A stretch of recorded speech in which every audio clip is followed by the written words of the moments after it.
सर्व शांतता समितीचे सर्व सदस्य पदाधिकारी उपस्थित बंधू भगिनी पोलीस पाटील पत्रकार बंधू सर्वांना नमस्कार. भारतीय राज्यघटनेचे शिल्पकार डॉक्टर बाबासाहेब आंबेडकर यांच्या जयंतीच्या प्लॅनिंग संदर्भात आपण या ठिकाणी बसलेलो आहोत. उत्साह आहे, सर्वांमध्ये आनंद असतो आणि तो आपण आनंद साजरा करायचा आहे. बघा, हे माझं पहिलं वाक्य आहे. आपल्याला आनंद साजरा करायचा आहे, जन्मोत्सव साजरा करायचा आहे.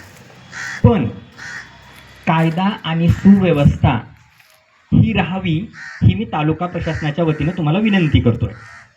कायदा आणि सुव्यवस्थेला कुठलीही बाधा पोहोचणार नाही याची आपण काळजी घेऊया.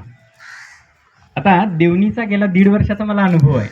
एक शब्द अतिशय चांगला वापरला, सर्व धर्म समभाव, आणि तो देवणीत दिसतो, आवर्जून दिसतो.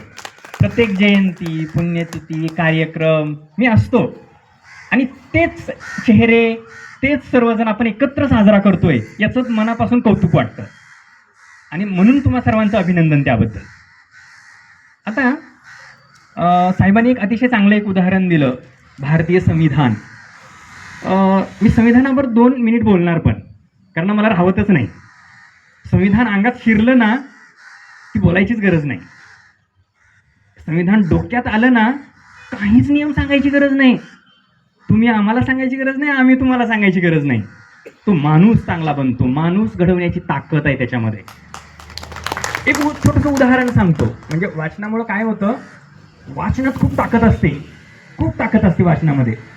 आता आपली भारतीय राज्यघटनेमध्ये कलम नंबर 14 समानता शिकवते.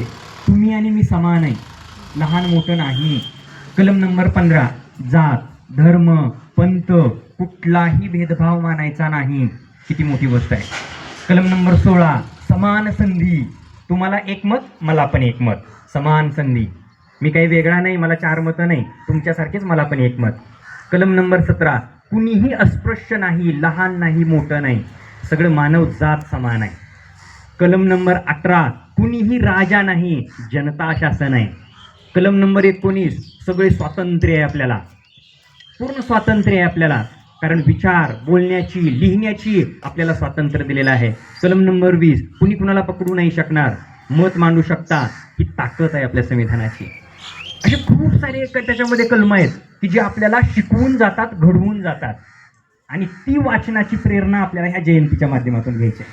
मी एक उदाहरण सांगतो. मी धाराशिव जिल्ह्यातला आहे. 2002 ते 2005 ते 7 दरम्यानची गोष्ट आहे. माननीय जिल्हाधिकारी नंतर 10च्या दरम्यान प्रवीण गेडाम साहेब आले. ते एक उपक्रम चालू केला होता, 18 तास वाचन. मी त्याचा विद्यार्थी आहे. बघा, तहसीलदार होण्यामध्ये 14 एप्रिलला 18 तास वाचन होणार म्हणजे होणार धाराशिवमध्ये रामकृष्ण परमहंस महाविद्यालय. मी BA चा विद्यार्थी आहे. BA आहे माझं, साधं BA. पण कशामुळं घडलं हे सगळं? फक्त वाचनामुळे. आणि तो 18 तासाचे माझ्याकडे प्रमाणपत्र पण आहेत, उद्या मी ग्रुपवर तुम्हाला आवर्जून शेअर करतो. ही ताकद आहे त्याच्यामध्ये. हे का आठवण करून देतोय, तर सर्व नियमांचं पालन करत असताना आपण एका वेगळ्या दिशेनं सामाजिक विकासासाठी सांस्कृतिक विकासासाठी हे खूप गरजेचं आहे. आपल्या भविष्यासाठी गरजेचं आहे, आपल्या पुढच्या पिढीसाठी गरजेचं आहे. आणि तशीच पिढी आपण ह्या विविध कार्यक्रमामधून, मग सामाजिक कार्यक्रम आहेत, सांस्कृतिक कार्यक्रम आहेत, खूप सारे. आता जसं साहेबांनी सगळे नियम सांगितले, तर आपण ह्या नियमांचं पालन करून आपण हा एक महोत्सव साजरा